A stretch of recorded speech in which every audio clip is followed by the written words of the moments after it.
What is really sin? Have you ever asked yourself this question in your life?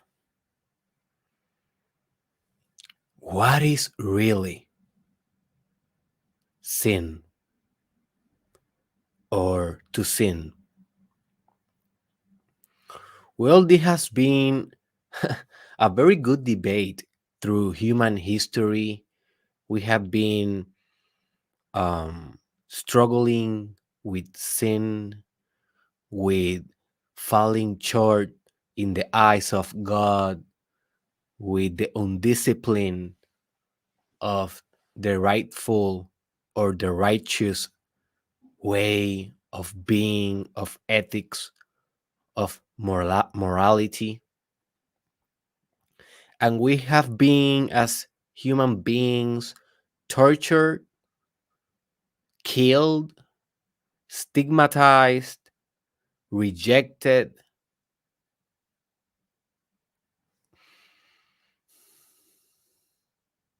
all of that and more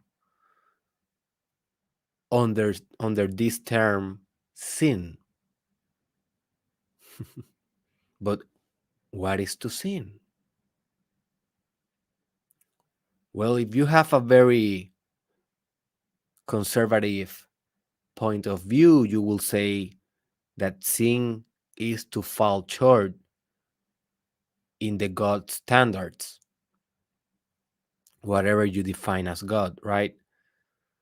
But this is a very complex problem because not everyone believe in the same God. And if you believe in a God, you cannot prove his existence much than your neighbor can prove the existence of his or her God or goddess, right? So basically, that definition of falling short of an objective God standards, in my point of view, it is kind of silly and do not take into consideration multiple factors that human beings live by, as, for example, subjectivity, um, personality, the subjectiveness of morality, culture, politics, history, and the spirit of the times, the constant evolution.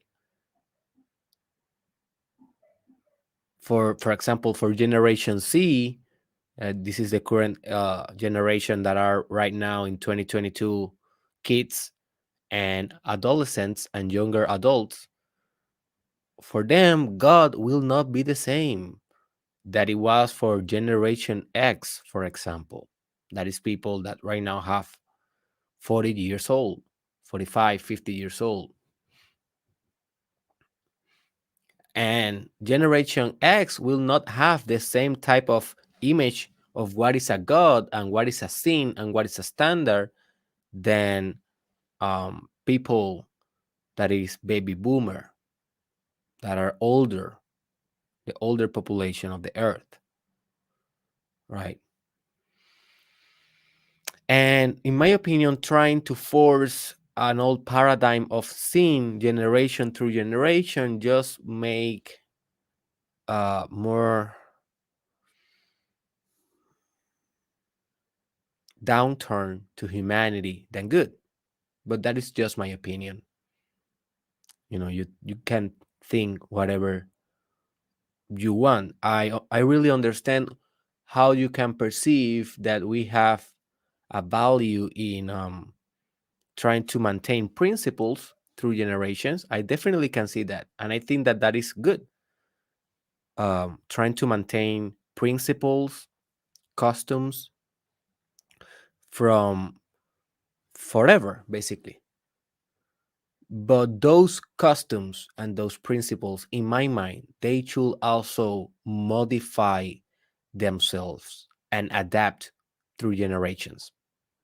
They cannot be so inflexible that they don't fit with the current psyche of the time, with the current collective consciousness of the time. So that's why I think that sin is an evolving phenomena. And I think that sin have value to society, but only if it is used in a lovable way, in a way that promotes love. And notice how it is all the opposite in society. Sin, it is a way of punishment and a way of rejecting and stigmatizing people and separating those who are pure, right? But then they commit crimes like rape to little children, right? Like a lot of Catholic priests and other religious authorities.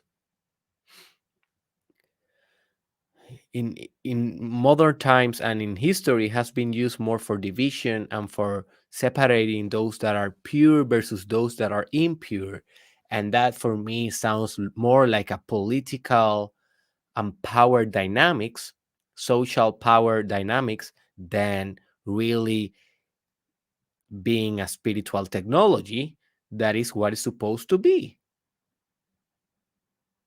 Sins are so Sins are supposed to be an spiritual technology, not a weapon. I will repeat this because this is very important. Even if you're a Christian, even if you are a Muslim, that you have a very conservative point of view on sin, I want you to consider this. I don't want you to change your mind of what sin is. I don't want to pervert you. As you want, I just want to open your mind to the possibility that sin, it is not here to make us suffer, but to make us grow into more compassionate, loving human beings. And when we use them as a weapon, we are not doing that. We are doing all the contrary. We are doing all the opposite. So there's better ways to deal with sin. And this is exactly what we are going to discuss about. So if you are someone that is very interested in um, philosophy, religion, spirituality, psychology, and sociology, how those variables impact the collective whole of humanity, well, stay in to the end, because today we are going for a ride.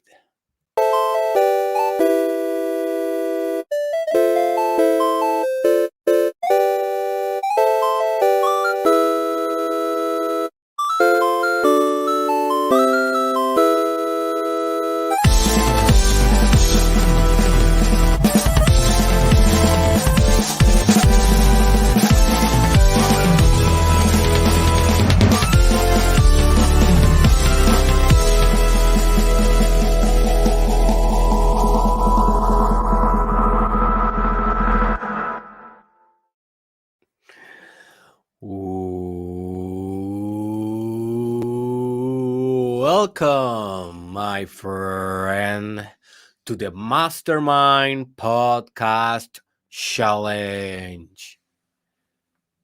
Season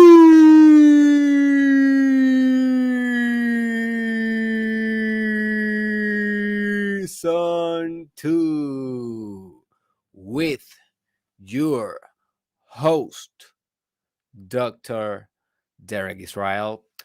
And before we go straight to our subject of sin, I want to make a little bit of a reflection that is more connected to this podcast and to the Mastermind Podcast Challenge Season 2. So if you are watching this episode non-live, like pre-recorded already, and if you don't have any interest about this podcast, about the challenge, you don't know anything about it, well, you can feel free to go ahead and maybe go forward 5, 10 minutes, 15 minutes, and just see when I am like in the real subject of today and start from there. You don't need to listen to this part, okay? This is only for those who are doing the challenge and that are very serious with our work. So you don't need to do this for enjoying this podcast. All right. So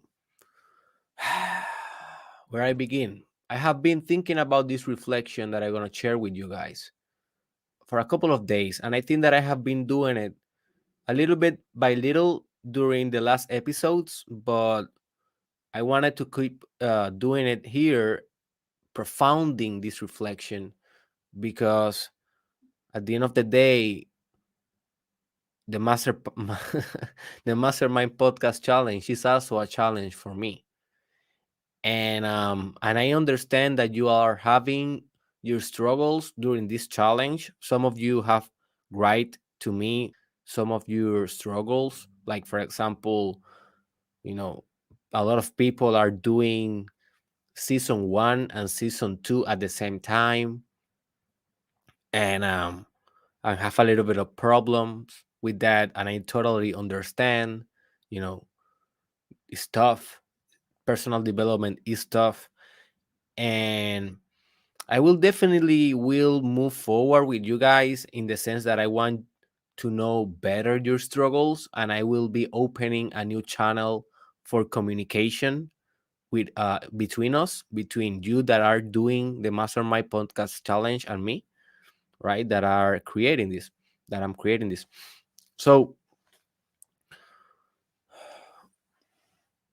everything in life, my friend, demands evolution. And if I want to teach you something, not only by what I am talking about here in the podcast every day, not only by the subject that I bring every day, but if something that I want to teach you by my example, by you watching what I do, not only what I am saying, is that if something is perennial, eternal, infinite, all lasting, all enduring in life, that is that is evolution. We need to evolve.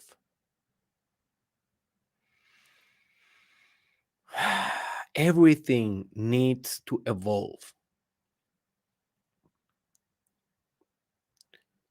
If you look around, everything is evolving. Every industry, every influencer, every celebrity, every technology, every platform, every generation, even you are evolving every day. But there is a real difference between evolving and proactively evolving. And I think that that was the main point of yesterday's podcast, that it was called um,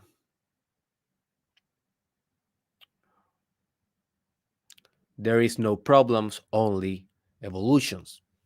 You should check that podcast out if you want to understand more about this idea of proactively evolving. There is no problems, only evolutions, in my YouTube channel, Dr. Derek Israel. So, my invitation to you, because it's the thing that I am implementing more in my life, although it is hard, and although I have to make hard decisions because of this philosophy, is that you should aspire to proactively evolve. You will evolve either way. If you don't want to evolve, you will evolve. It is just the current of life. We are all riding this wave of evolution. We are surfing the wave of evolution and is not stopping, will never stop. It is the way that the universe love itself. Evolution is love in action. Take note of that. Take a note. Evolution is love on action. And maybe in the future, let me just write it right now, because if not I will forget. Let me just go to my mastermind business plan. That is something that I will be discussing in an event that I will do soon with people that are entrepreneurs, influencers, creators. I will be discussing my, this technology that I have been inventing for the last 3 years. Let me just write it, because if not I will forget. Let me just put here real quick. Let me put here, evolution is love. It's a love mechanism. Evolution is a love mechanism. Evolution is the way that reality love itself, and love is to unite. If you are in my meditation course at derekisrael.com, I strongly encourage you to check that out. It's only Spanish for now, but soon maybe in English. So in that course, I teach you how union it is love, and love in the final sense is meditation. So reality basically it is loving itself more and more. It is getting more united, more whole, and that is basically the whole process, mechanism, and dynamic of evolution, and you cannot stop that. But not every being evolve at the same rate, right? And the whole proposal of the Mastermind podcast and the whole legacy that I want to leave behind in your life, it is that we can be proactive in our evolution, and we should be proactive in our evolution. And that was the whole central idea of the Mastermind Podcast Challenge Season 1. That was the whole central idea. So if you did the challenge 1, you're pretty familiarized with this kind of philosophy. And this is just for you a reconnection with that philosophy. So season 2, we are doing like another kind of angle, but it's the same philosophy. Basically, we are being proactive with our evolution, but just by here in this season, we are doing it by actualizing different truths in our life, right? So why I say that to you? Well, because I realized that in order for this podcast to maintain, if I want to this podcast for this podcast to maintain his relevancy, if I want this podcast to be on the cutting edge forever, evergreen, and that is a concept that I will be discussing soon, what is to be evergreen. But I strongly encourage you to do your own research, just to Google evergreen, and trying to understand this concept, because it's a very important concept for life and business. So if you have a business, or you are a content creator, you should know what is to be evergreen. It is, what is to be evergreen. And if I want this podcast to be evergreen, never out of fashion, always relevant, always providing value in the modern times, in the current times, this podcast needs to evolve. I cannot pretend to do the same thing and have different results. That is insanity. We cannot pretend that.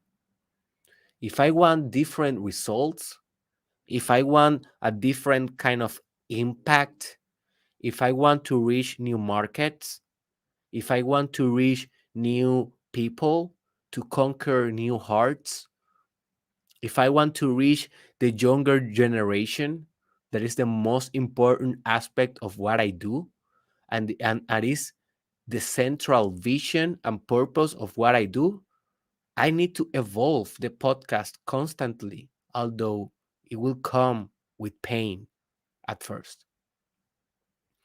When I first started this journey of social media as a personal brand, I have been working on social media 10 years. Okay. I didn't start on social media with Derek Israel. You need to understand this. I have been working around social media since I was 16, 17 years old. Not only using social media, because using social media, I have been using it since I was in ninth grade, 15 years old. But 1 year after that, I start working on social media, doing projects on social media, um, working with businesses, developing businesses in social media. And 5 years ago, I have been developing my own Derek Israel personal brand. That is a whole different story, right? Um,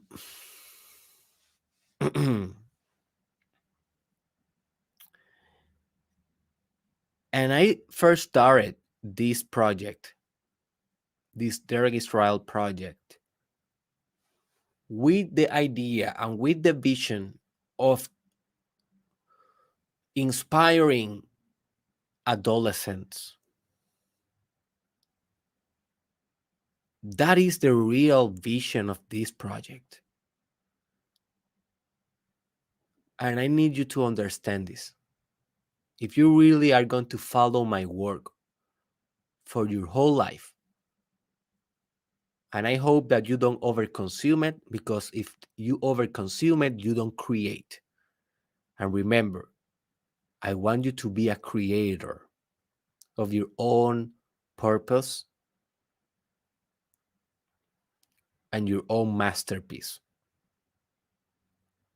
But if you want to follow my work through the years and you have a plan and desire to do that, you need to understand this business, this project will always go in the direction of the new generation. Always. I cannot do it differently. And if I do it differently, I will be sinning, as I will teach you today. I will be conducting sin in my own standards of what is sin, what is a divine morality, and what is an ethic that is perfect, perfect ethics, as I will teach you today. So what that means? That means that I will adapt not only this podcast, all the things that I do in social media and the metaverse, I will adapt them constantly to the younger generation forever. Forever. Because this is my duty. And this is the real purpose behind this project.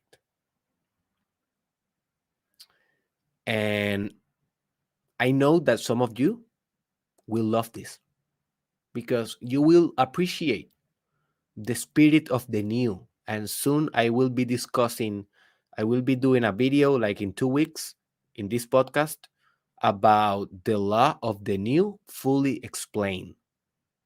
That is an episode that will change your whole life and your whole relationship with innovation.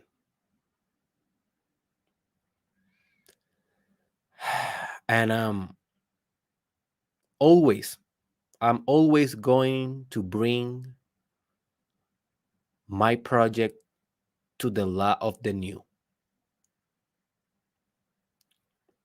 Some of you will love this, specifically if you are connected yourself with the law of the new, with the law of innovation, with the law of evolution.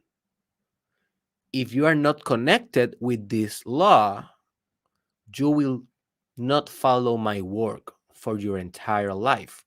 You will only follow my work in a stage of your life, but then you will find that you are not a good match anymore for my content. And that's okay. You don't need to have, you don't need to be a forever student of mine, a forever client of mine.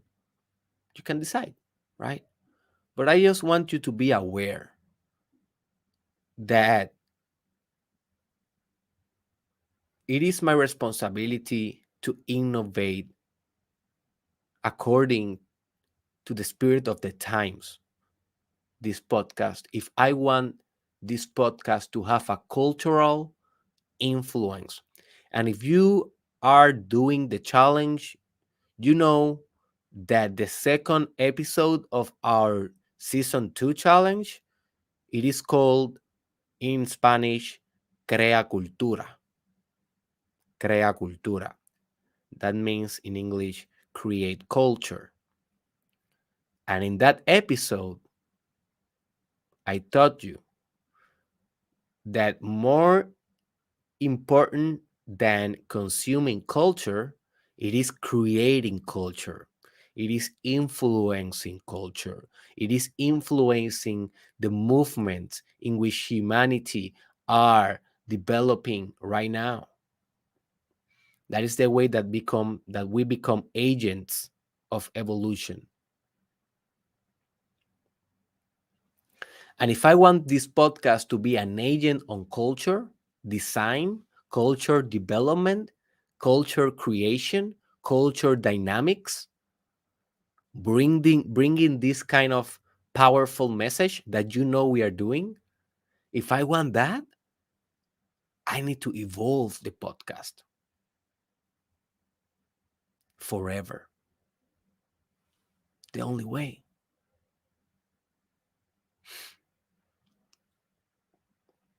So I have been thinking, how can I still evolve the podcast? And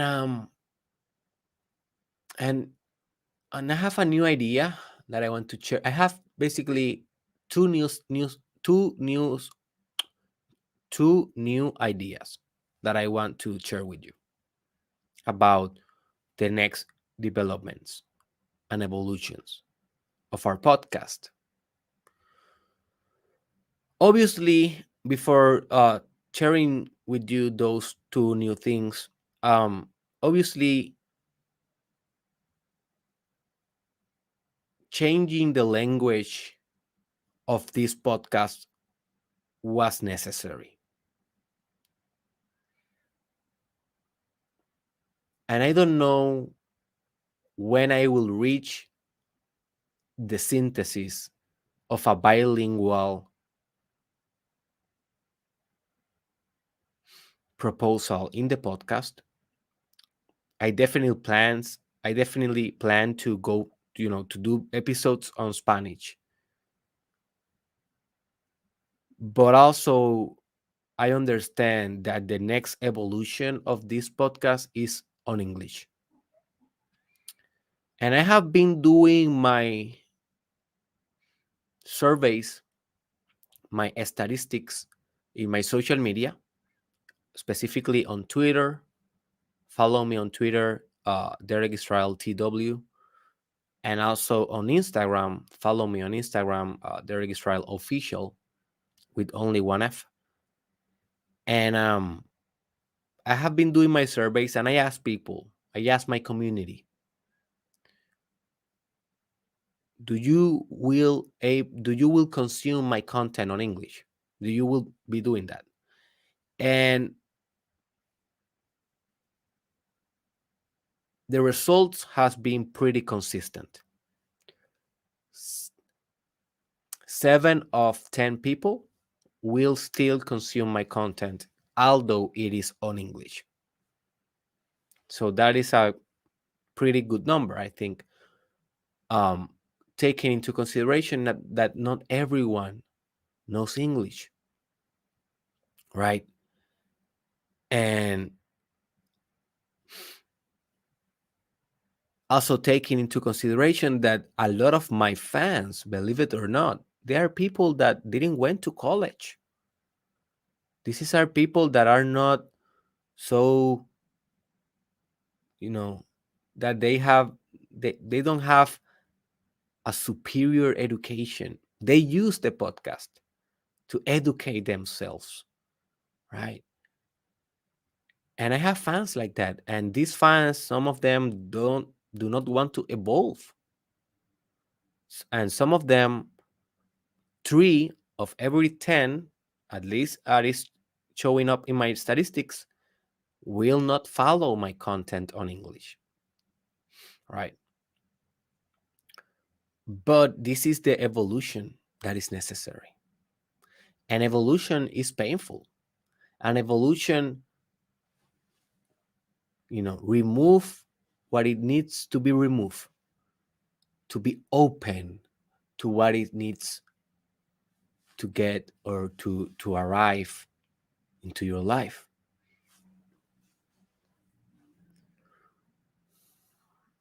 So I have been very sad, I must confess. I have been very sad the last few days because I felt that I was betraying my audience. I felt that I was doing a disservice to those who committed their time to do the challenge. And now they will not do it anymore because I am changing the language. And I felt that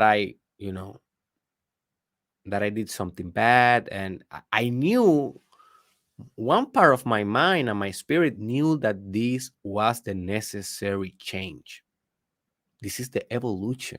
I knew it and I was very connected with that. But at the same time, um, a part of me was very sad and empathetic because I felt that I was betraying my fans, the fans that do not understand English, right? But I finally reached an integration in my mind. And I finally understood that this is just evolution. And I finally I'm finally in peace with this decision, and we are not going back. And from now on, from next week on, I will be full happy, full powerful, and all in the podcast again on English. So I don't know if you noticed, but this week I didn't bring the passion that I used to bring every day here. And I didn't bring the passion because I was in this transition myself. And the challenge is for me, that I need to go through these transitions that are normal, you know, business transitions, personal transitions, but I need to go while I'm recording every day.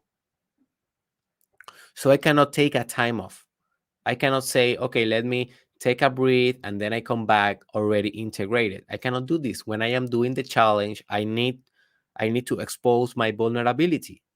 This is part of the challenge, right? This is part of that episode that is called vulnerability on Spanish, vulnerabilidad, that I strongly recommend you to watch. So this is part of my vulnerability. This is part of me opening my pain, um, to what is going on in my life. So one of the ways that I will be evolving further this podcast is that I will be soon releasing a Telegram group. I will be releasing a Telegram group for opening the communication channel between we that we are doing the podcast. One thing that I did in the season 1 is that I opened a Facebook group that it was called the Mastermind group, and there I have I don't know how many people, but people used to be engaged in that group and people used to communicate in that group, but they are not doing it anymore. And I have two possible explanations why is this the case.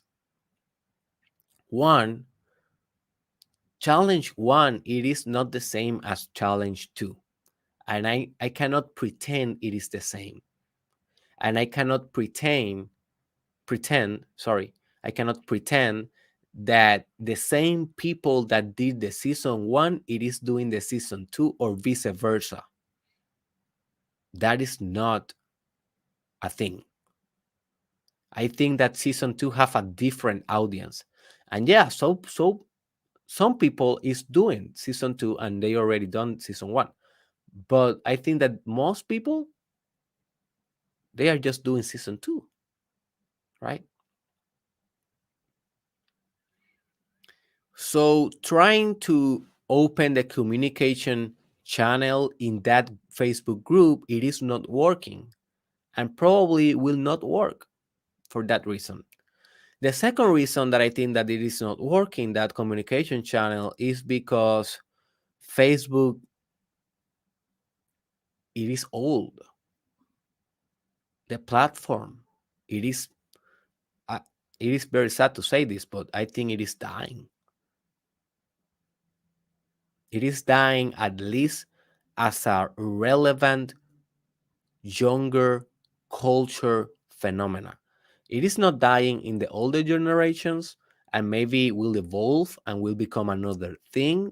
But right now, it is not the current medium to conduct these kind of communities. And maybe you can do it if you put a lot of effort, but I don't want to put my effort on Facebook groups in this context of the challenge. I want to do something different. I already did that 2 years ago, 3 years ago, and I don't think that is something that I want to repeat. I want to innovate, I want to evolve. So what I think is a better channel, it is Telegram. Telegram has been used for for a lot from a lot of companies as a broadcasting information channel, but also as a group kind of discussion, learning, iteration, feedback machine. So that's what I am planning to do. So I don't know when I'm gonna be releasing this Telegram. Maybe next week, probably next week. Okay. And so yeah, I want you to participate in that because one of the things that I really like to do in the challenge is to connect with the people that is doing the challenge and giving them the power to change the direction of the challenge, right? And people used to do that in season 1, and I will repeat it in season 2. So if you want to be able to openly talk with me about this project and speak with other people that is doing the challenge with you, well, Telegram our Telegram group will be that place. Okay. And I don't want that to be like a very time consuming thing that we are going to be all day chatting. Nah, we are creating something powerful in life, dude. We don't have time for that. We are going to use that group only, to evolve this podcast together, to make it better, to make it more relevant, to make it more personal to people. And I cannot do that alone. I'm just only one mind. And this is a mastermind podcast. What is a mastermind? A mastermind is a mind that have another minds to connect with and to synergize. its efforts.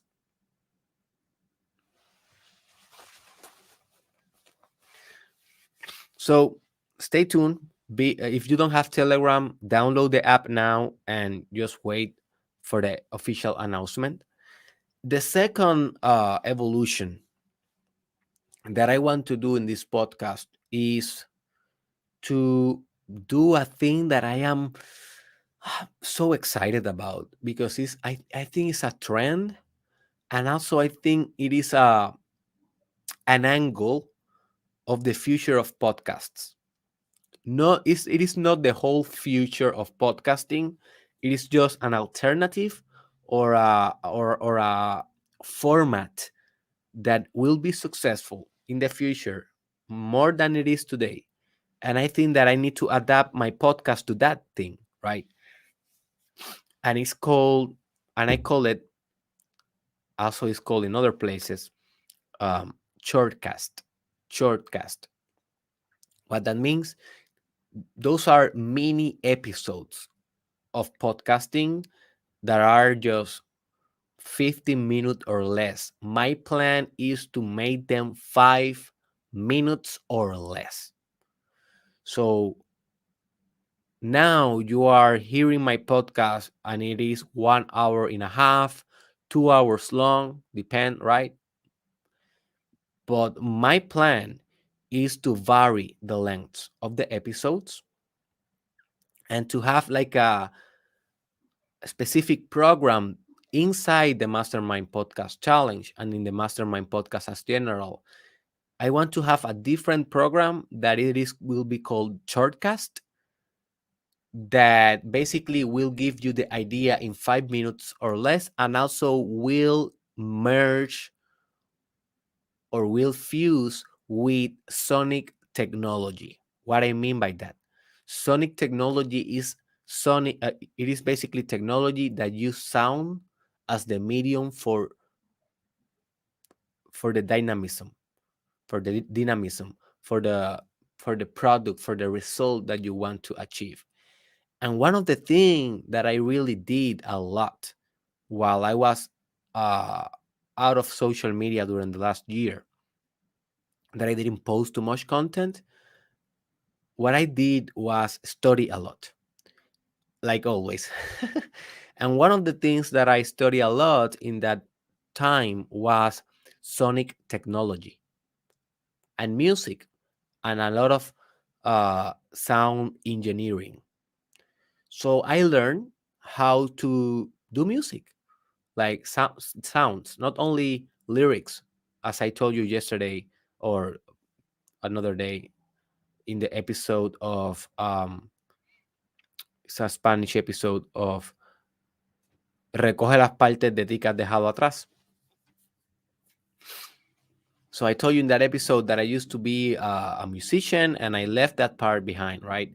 So one of the things that I did last year was reconnecting with that part and learning how to do music in a software. So shortcasts are small episodes that combine sound with them. That not only voice, but music, active sound. And I want to experiment with that. So what I will do is that not this week, not the next week, not the next one, but the next one, I think, or sorry, no, in 3 weeks, in 3 or 4 weeks, I don't know exactly the calendar, but we are not going to transmit live. But what we are going to do is I'm gonna do the shortcast on my time, because it's an experiment and I need to understand the software and I need to, to work this in the laboratory. And I will transmit the pre-recorded shortcast at the same time, 4 a.m. MST, but it will be 5 minutes or less. So those 2 weeks, I will be doing these experiments for 14 days. So no, for 10 days, right? Monday to Friday. So in those 10 episodes, you will be hearing the challenge in 5 minutes or less with a new proposal. And let's see what happened. My hypothesis, And I will be chatting with you guys in Telegram about this, and you will help me decide. My hypothesis is that shortcuts will become a part of our programming, and I will be doing it. I don't know, maybe in the weekends or just as a regular thing in the week, maybe 1 day per week, doing the shortcast. Okay. Also, I think that it will be the predominative format between in the transition from season 2 to season 3 of the challenge. I am already planning a season 3 of the challenge, season 3, sorry. And I don't know exactly when that is going to happen, but between season 2 and season 3, I want to do a lot of shortcasts just to see the response of my audience. Okay. So, anyways, that was the reflection. It was long. I promise it was going to be 10 minutes. It was a whole hour. But, you know, it is what it is. So, let me know in the comments some feedback about the ideas, about the direction that this podcast is heading. I want to know your opinion. Definitely, we're going to discuss this further in Telegram. Telegram will be in Spanish and on English. It will be bilingual. So enter. It doesn't matter your language. But I want to know your opinion. So leave me a comment or send me a private message. Just telling me your opinion on how do you think we are proceeding with this podcast and its evolution, to see if you are liking it or not. All right, my friend. So let's go with the nitty gritty, right? Let's go with the exactly what you came for. So I will be sharing my screen real quick because I want to recommend 2 essential episodes that I want you to be listening to if you haven't yet. And those are in Spanish. Sorry. One is called Ética Perfecta, el Mastermind Podcast, episodio 412. Ética Perfecta. It's muy importante, very important that you listen to this episode. And the next one, it is called Moralidad Divina, Divine Morality. And the first one, it is called Perfect Ethics. So if you know Spanish, definitely go and check that out. If not, okay, I will explain them here a little bit. But if you want more information, you should look for the exact episode. Aquí en español, Moralidad Divina, el episodio 402. So these 2 episodes serve as a foundation for what we are going to discuss today.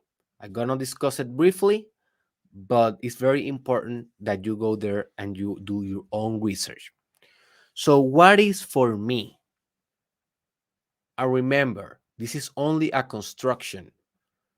This is only something that I have been constructing through the years because it helped my personal development philosophy, and I feel that promotes my spiritual advancement. I am not saying that this is the absolute truth. I am not saying that this is a universal thing. I don't want you to think that. Okay? This is not a church. This is not an absolute paradigm. This is just a construction that I have designed and it works for me. Maybe can work for you. But at the end of the day, you need to decide how you apply this into your life and how you modify this idea in your life. All right? Remember, I want you to think for yourself. Don't get confused. This is not truth. This is only a potential truth.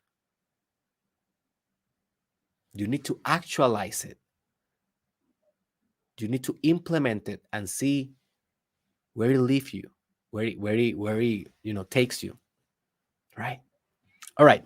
So for me, what is divine morality? Very important concept, because morality, it is a critical psychic system. The same that you consider memory to be a very critical psychic system, and the same that you consider concentration and um, beauty and creativity, right, as systems that are essential for your mind. Well, morality is also this kind of imperative system. The problem is that it has been corrupt, and morality, it is the system in which authorities like the church, government, society, cults, this is the system, culture, right? This is the system in which they operate their demonic actions. And when I say demonic, if you heard my two episodes about what is really the demon, one it is called La verdadera naturaleza del diablo in Spanish, the real nature of the devil, and the other is called Conoce a tu máximo competidor, know your maximum competitor. In those episodes, I real I think that I profoundly explained to you what is really the devil, and it's the ego that wants to limit yourself and to limit the expansion of the world. So when I say demonic operations, I'm referring to egoic operations. Okay? I'm referring to actions that are based on individualism and egocentrism instead of love, union, consciousness, compassion, creativity, service. That for me are spiritual values and the whole opposite of demonic. Those are more like God-like values, right? But this is just my opinion. This is just my opinion. All right. This is just my perspective. And morality, how can I say that word? It doesn't work for me. Sadly, morality have been used as a weapon by these powerful structures like government, church, and now is corrupt. But that doesn't mean that the psychic system it is bad or undesirable. It is good and desirable if you know how to engineer your own morality. I will repeat this. I will repeat this. If you know how to engineer your own morality. And this is not a new idea, guys. This is an idea that comes from every philosopher. Every philosopher, what is trying to do is to design a new morality for you. Aristotle, Plato, Socrates, Nietzsche, Marcus Aurelius, Carl Jung, Sigmund Freud, every church, right? Every prophet, they are all trying to do the same, to engineer a specific morality in you. I am trying to do the same, but you don't need to do it. I'm just suggesting, some aspects of what I think is a very good morality. But at the end of the day, you decide how to construct your morality. So, morality has been used as a weapon in which um, operates by guilt. You feel guilty if you don't fulfill the standards. You feel guilty if you are not the perfect moral person. And for me, that do not work.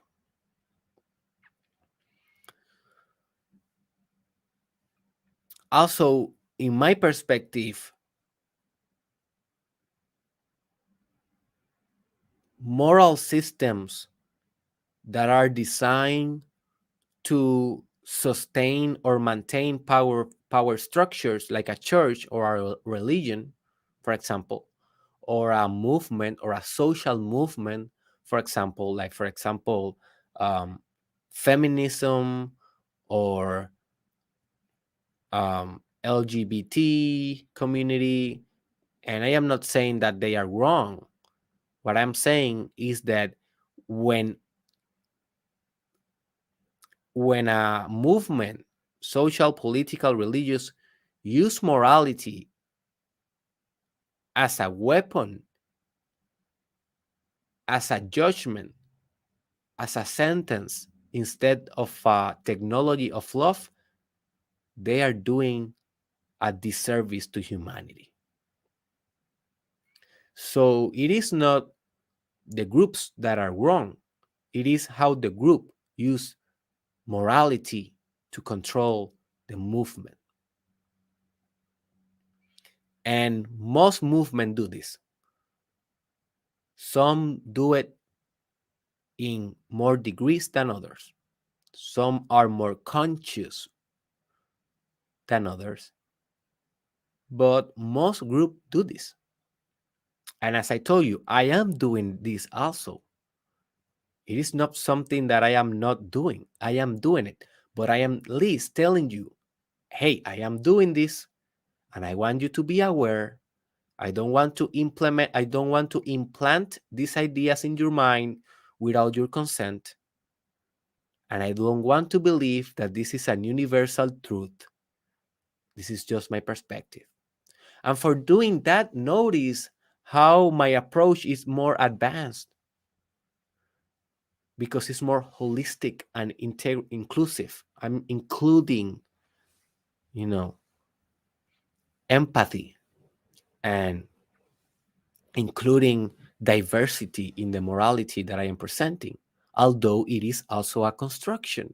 So, in this way, I am trying to do the less harm possible. I don't know if I'm going to do harm. Maybe I will. I'm learning also. And I am touching very complex points in this podcast and in my work. So, I may be doing harm. I'm sorry if I am doing that, right? But at least I am trying to do the less harm as possible with the most upward potential as possible for the people that apply this correctly and that do a great change in the world thanks to their more advanced, lovable, conscious morality, what I call divine morality. So, what I call divine morality is a morality in which you only judge good or bad based on your own growth and the collective growth of humanity. So it's a morality in which you judge every action as correct or incorrect based on if you are going to grow from that action and if that growth will enable you to make a greater impact in the world.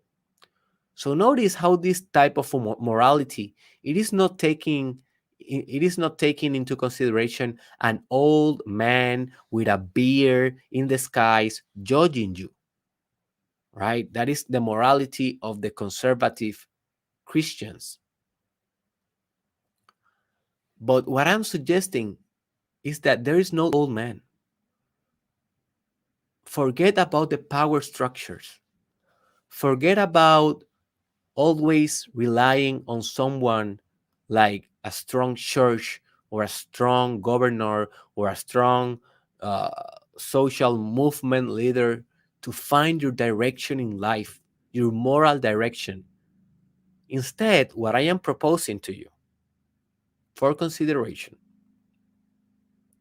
is that you should engineer and design your own morality based on your own values, based, based on your own authenticity, based on your own truth. And then you need to have a very clear vision of how you want to evolve in life, to grow in life. And then you're going to use that moral system to navigate toward your own growth. But not growth for growth itself, or growth only, or growth exclusively. It is growth to be able to make a better change in the world, to be able to make a greater impact in the world, right?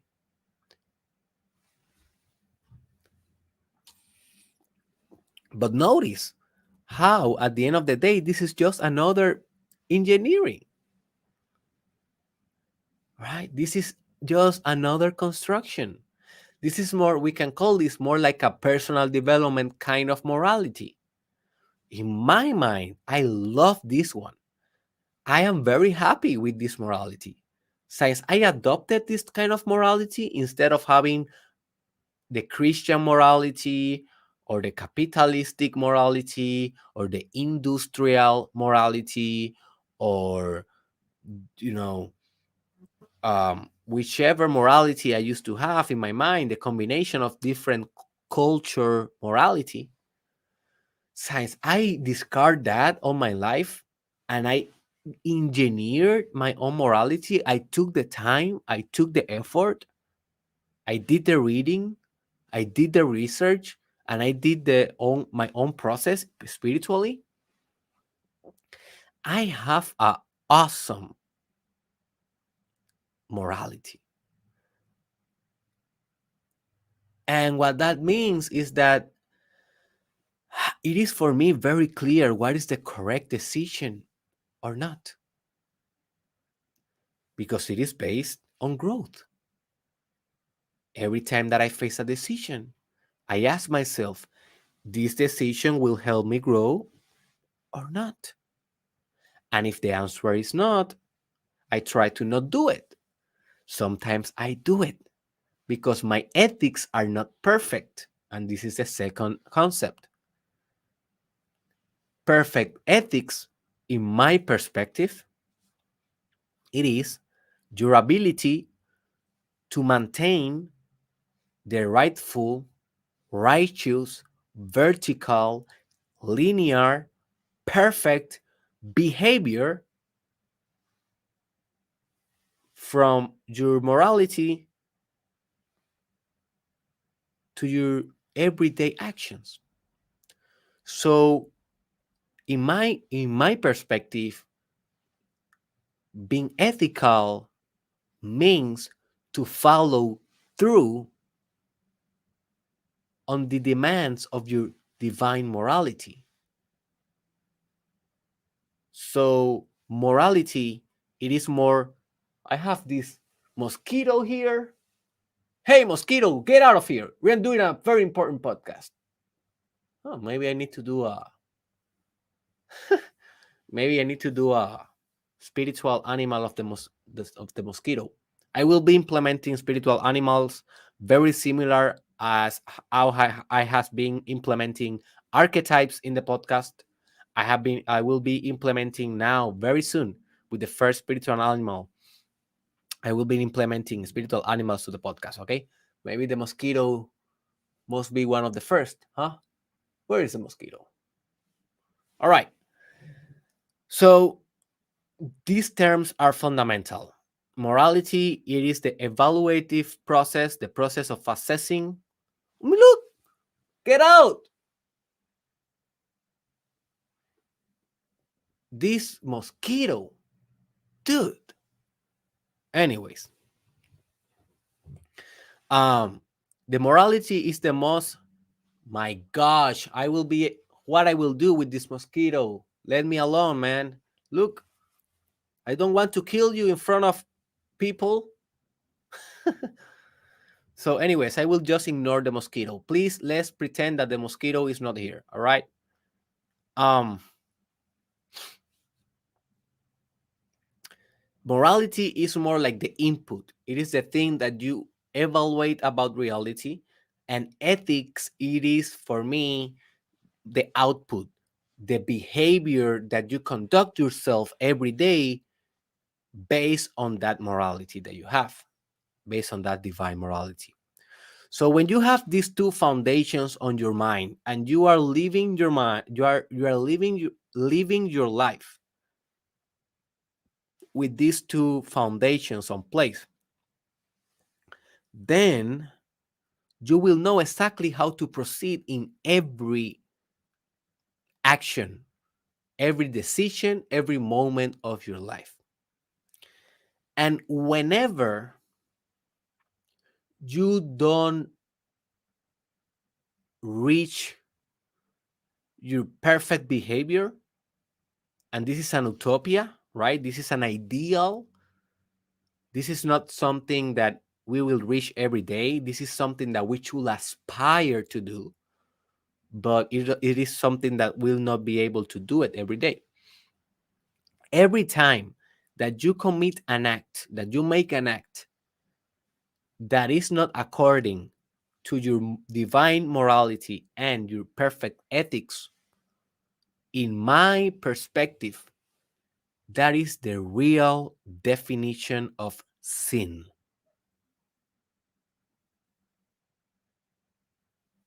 This is the real, profound definition of sin. Sin is falling short to your own potential. Please write this. Sin is falling short with your own potential.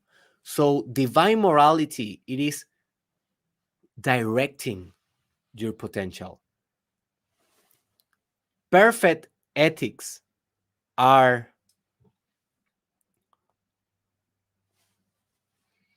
um man, this mosquito, I am losing my concentration. Sorry guys, it's like crazy. How the hell a mosquito entered this studio? It is closed. What the hell? Morality, it is direct, it is, giving the direction, but ethics, it is actually directing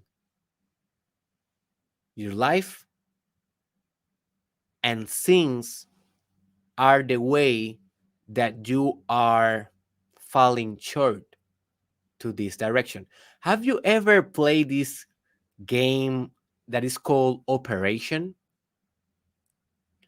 It is a game that is very old, very classic, and we just bought it for Christmas.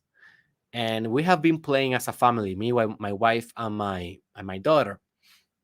We have been playing this game, and every time that you try to take out a piece of the game, right? You need to take a piece, like doing an operation, like an operation, like a body operation. Every time that surgery is the right word. Every time that we need to take out of a piece, if you touch one of the boundaries of the small hole in which you have a piece that you need to take out, it do like a sound. It's do like and it vibrates, right? I don't know if you have played that game before, but it's a very good game, very cool. So sin is like that. Sin, it is whenever you touch the boundary, bang, and it make a sound, it make a vibration. It is like that. Sin, it is not here, in my perspective. It is not here to demonize, to judge, to sentence, to hate, to reject, to separate, to divide. That for me, it is an old and obsolete paradigm and scheme of sin that pertains to all moralities that I don't want in my life and I don't promote. For me, sin, it is the signal that you are falling short of your own way, that you are deviating, you are drifting from your own perfect, harmonious, beautiful path in life. And sin is here just exactly as the sound and the vibration in the operation game. It is in the game. For what purpose? It is for letting you know, communicating to you that, hey, you need to change this. You need to modify your behavior. You are falling behind. You are falling in a wrong way. So sin, in his deepest explanation, it is falling short to your own potential. And if we take into consideration sins, like the Christian sins or Muslim, what are those? That is not basically falling short to your potential. For example, the sin of lust, a strong sexual desire that is uncontrollable, and unregulated, dysregulated, all over the place.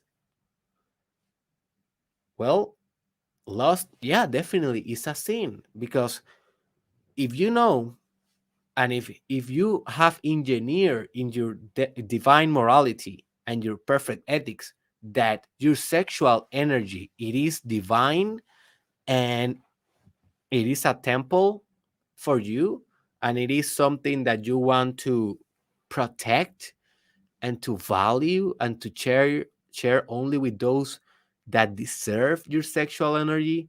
And you, although you think that you continue having sex with a lot of people, you continue exposing yourself to toxic relationships and having, unprotected sex just for the fun of it. Well, I can agree with Christianity that is a sin. That is a sin, because you are falling short to your potential. If your potential, it is to be a very holistic, complete, whole, integrated sexual being, and if you are not doing the behaviors that are related to that goal, to that vision, to that moral standard, well, then you are sinning. You're conducting sin. You're falling short. Another famous sin is gluttony, right? Gluttony, right? Gluttony. Yeah, gluttony. Let me search Google. I just want to make sure that I'm doing the right word. Uh, yeah, gluttony. The excess is also called gula. The excess of appetite, greedy, or excessive indulgence in consumption, in food. People that eat for this whole sake of eating. Christianity consider that a sin. And if you have a morality, a divine morality in which you appreciate your body, you appreciate your health, You appreciate your optimal performance. Well, that means that you know that you need to improve your nutrition. You need to implement systems. And remember that episode, systems works better than goals. Listen to that episode if you haven't. You need to implement systems to make that happen, to have a healthy body, to have uh, a good nutrition, right? So every time you eat for the sake of eating, you are sinning. You're falling short. The same with envy. That is called one of the capital sins or something like that. Yeah.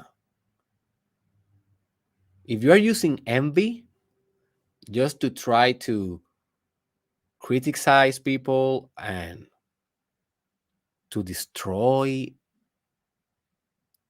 well, if in your own morality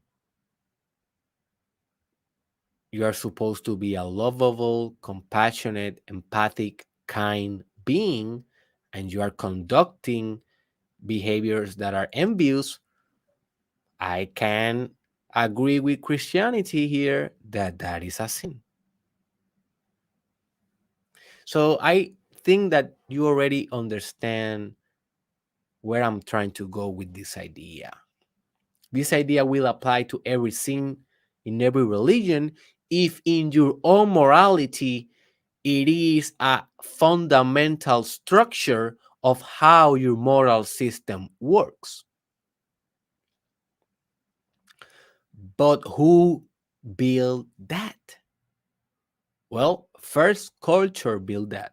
When you are a kid, you build you, adults build your morality for you. But once you are an adult or an adolescent, then it is your whole responsibility to build your own morality.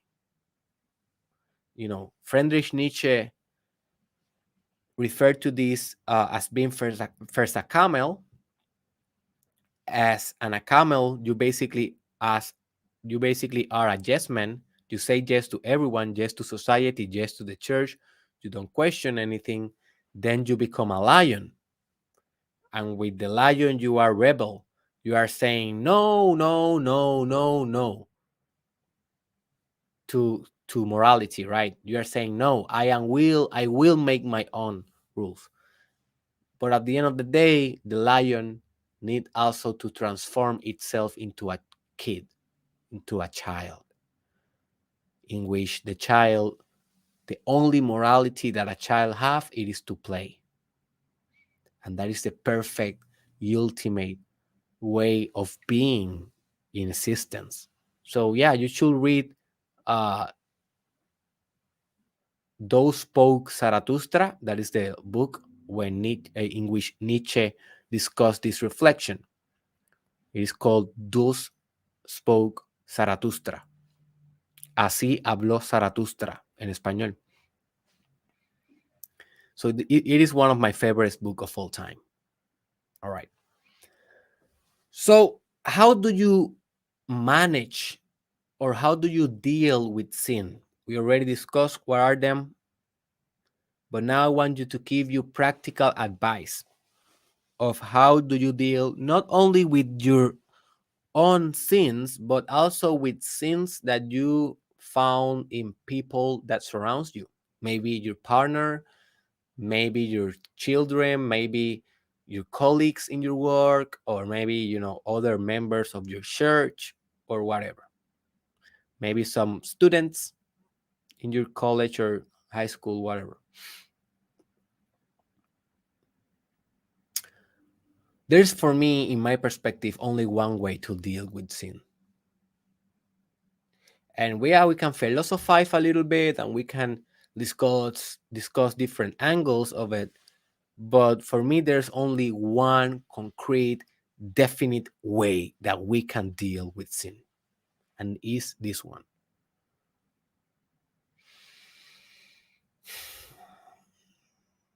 We only can deal with sin by using love.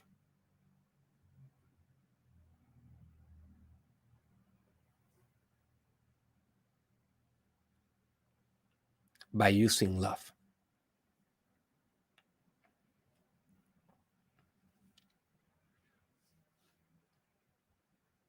Because if you don't use love, what else you will do to regulate your moral system or your sinful behaviors or patterns or habits? If you don't use love, I will tell you what you will use. You will use hate, neglect, rejection, guilt, stress, tension, negative self talk, negative behavioral patterns, emotional patterns, demonic forces,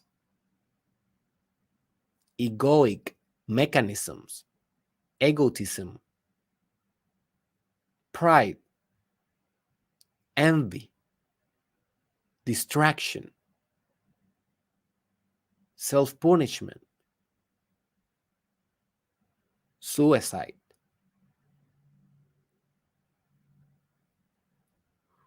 psychopathology, obsession, neurosis, blockage, projection, very common one, trying to solve in others what you cannot solve in yourself. That is a good one. For example, um, the priests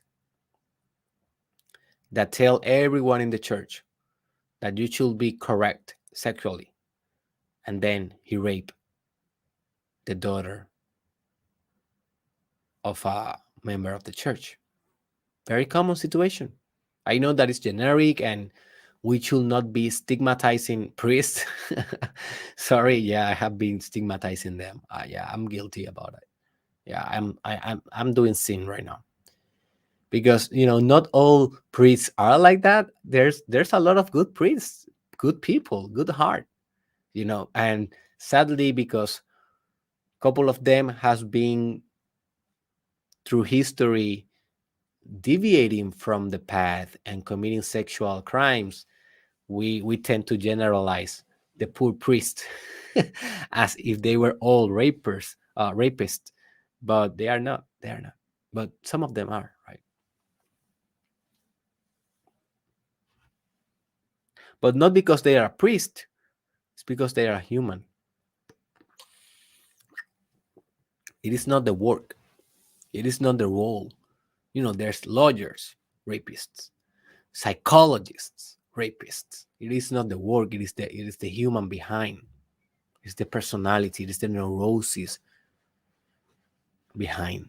So those factors, neurosis, depression, guilt, hate, those factors that I already mentioned you are gonna be the factors that you're going to use to regulate sin in your life. And notice what a poor quality of life you will have by regulating by those factors. It's gonna be a very harsh life to live. Very bad, very nasty. So what is the alternative? Well, the alternative is to develop a more sophisticated, advanced, lovable, compassionate value system in which you deal with your own, sin. And in this more advanced system, what you will do, it is not judge yourself critically and destructively. What you will do is basically love yourself into death. Literally, you will love yourself until you get better, until you are more correct morally, until you are more perfect ethically, but not with pain, but with love. So every time that I do a sin, every time that I fall short, I try to love that about myself. And by loving that, it is not like, oh man, I love so much that I procrastinate that today. And tomorrow I will do it the same because this is producing so many love. Not like that, because then it is like a very dysfunctional kind of love. It's like a toxic love. It is like the parent that loves so much their children that let them do whatever they want. It is that love. Well, maybe, but it's a very dysfunctional, unproductive, no practical, no pragmatical love. So, what I mean by love, it is not reinforcement of the behavior or the sin, but more like a accepting that you made that, recognizing that you are not perfect, and loving yourself in the moment, although you fall short.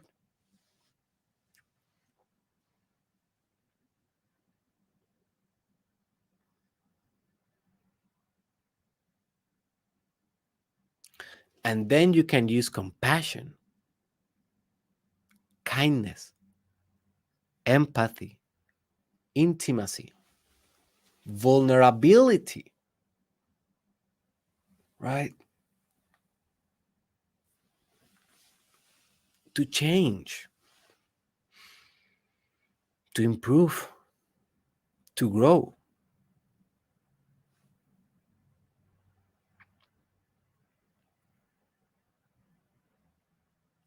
So I want you to establish a very good and powerful divine morality and perfect ethics. But while you are navigating your life and you sometimes fall short on those, and you sin, and you hear the vibration, like the game of operation, and you say, oh, oh, oh, oh, I'm sinning here. I am not doing the rightful action. I am not doing what I'm supposed to do. And I know it because my morality is giving me this distress, giving me this bad emotion, this, uncomfortable feeling. As soon as you do that, um, you need to immediately love yourself. Immediately. You will navigate. I will love the mosquito. Mosquito, I will love you, man. I will, come on, do the podcast with me, dude. I already love you. That is my divine morality. I will not sing with you again. So, um, immediately you should love yourself. You should accept that. That is called radical acceptance. It is something that I teach my students of my course that is called Amor Propio Masterclass, Self Love Masterclass, only on Spanish for now, but soon maybe I will be doing it on English. So check derekisrael.com to see any updates. And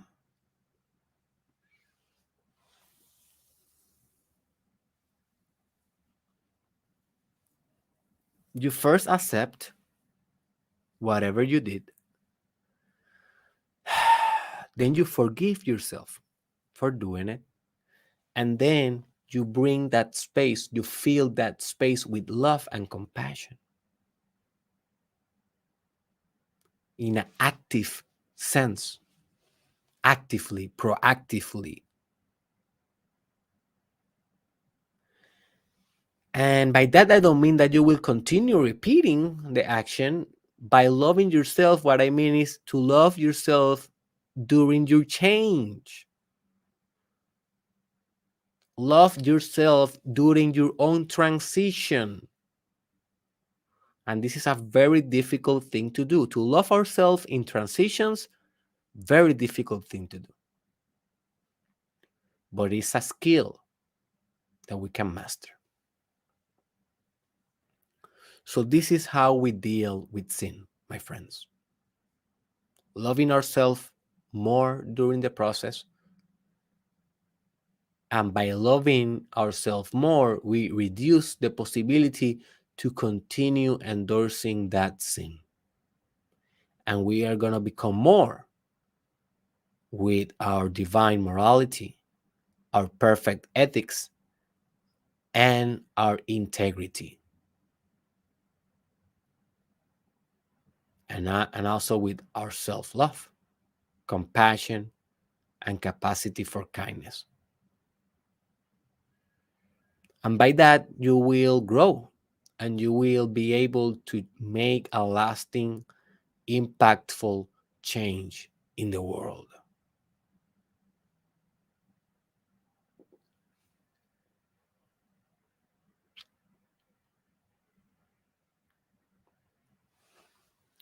All right, my friend, that's it. We are wrapping off here. Um, Leave me a comment down below about what you learned in this podcast, what you learned in this episode. Remember that I also asking for feedback about the evolution of this podcast and the conversation we had in the first hour of the podcast. So you can leave a comment below talking about that. And also, I want you to answer this question. What are your most sinful actions? What are your biggest sins that you think you are committing right now based on your own divine morality and ethics, based on your own perspective? What is the things that you think you are doing most? How do you plan to change those, right? What is your plan to change your behavior? And what skills you're going to use to change those? For example, are you plan to be more empathetic or more lovable, compassionate, or what exactly is your plan to change? So leave that comment below. It's a good reflection. um, Most people will not do it, but you are not like most people. So take your time. You can do it either Spanish or English, it doesn't matter. I just want you to have your own internal process. And also, I will be reading you and answering because I answered all my comments still today. That I am growing so much in my audience in every platform. Like I reached 33,000 yesterday in TikTok. It's growing like crazy. Even though even now I still answer every comment. Yes, I sometimes I delay the answer like for a year, but I will come back one day and I will answer. At least that is my determination. Alrighty. So this was Derek Israel. Please share this with someone. Share it in your profile, share it in your groups, share it with a friend, with a family member, with someone that you think that will value this information. And do not forget to go to derekisrael.com to see what I have to offer for you. I have services, products, courses. Soon I will have books, merchandise, NFT projects, and a lot more. So go to derekisrael.com.